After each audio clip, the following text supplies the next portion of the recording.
একটা কথা বলে দিই, এই ব্যাপারে এখনো প্রিন্টেড অর্ডারটা বেরোয়নি। প্রিন্টেড অর্ডারটা বেরোলে সেটা আপনাদের সামনে আমরা তুলে ধরবো। কিন্তু এই মুহূর্তে কলেজ অথরিটি আমাদের অনেকগুলো দাবি মেনে নিয়েছেন।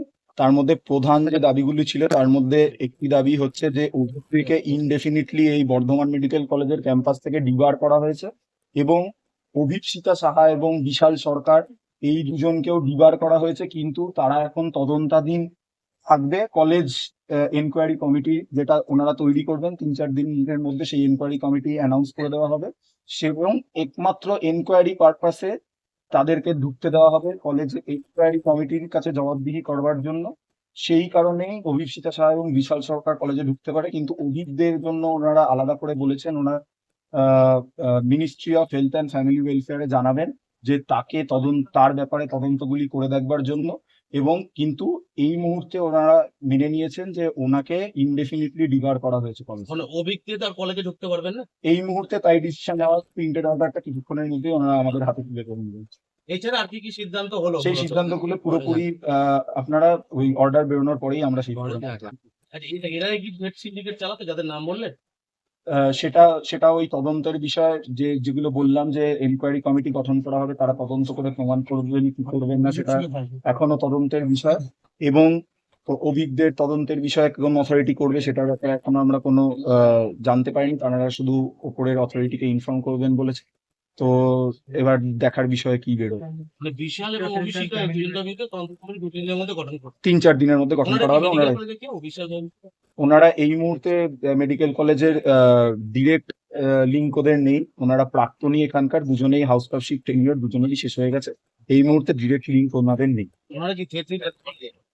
দেখুন, সেই নিয়ে বহু অ্যালিগেশন এসছে, এবার তার কয়েকটা তথ্য প্রমাণও আজকে আমরা কলেজ কাউন্সিলে জমা করেছি, এবার সেটা তদন্ত করে খতিয়ে দেখা হবে। আমি সুভদ্র মুখার্জি, বর্ধমান মেডিকেল কলেজের নাক-কান-গলা বিভাগের 3rd ইয়ার। কাউন্সিলিং কলেজ কাউন্সিলিং মিটিং ছাত্রদের সাথে, ছাত্রদের যে সমস্ত দাবি, সেই দাবিগুলো কি মানা হলো বা মূলত কি দাবি মানা হলো? দাবিগুলো আমরা মেনেছি, এবং আমাদের কিছু কিছু মানে আমরা এনকোয়ারি কমিটি ডেকেছি। হ্যাঁ, এটা হবে, তৈরি হবে, এবং সেই এনকোয়ারি কমিটির যে রেজলিউশন হবে সেটা আবার কলেজ কাউন্সিলকে আমরা প্রেজেন্ট করব। তারপরে অভিজ্ঞকে কলেজে ঢুকতে পারবে না, এই ব্যাপারে ছাত্রদের একটা দাবি ছিল, সেটা কলেজ কাউন্সিল মানলো? তো এখন এখানকার কেউ নয়, ও তো পিজিটি এসএসকে, সেই জন্য এখানে ঢোকার কথাটা মানে আসে না। সিদ্ধান্ত কি নিয়েছে সেটাকে না ঢোকা যাবে না এখানে?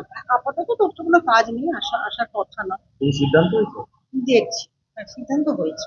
আচ্ছা, আর এছাড়াও যে ওরা আরো ছাত্ররা দাবি করছিল বিশাল এবং ডক্টর অভিষেক, এনাদের বিরুদ্ধে সবটাই এনকোয়ারি কমিটি একটা আমরা ডেকেছি। কত ছিলেন? হ্যাঁ, হয়নি এনকোয়ারি কমিটি, আজকেই হলো, ডিসিশন হলো, এনকোয়ারি কমিটি মিটিং হবে, সেখানটাতে আমরা রেজলিউশন নেব, মানে কি হলো তার, সেটার যেটা এনকোয়ারি কমিটির রিপোর্ট হবে সেরকম।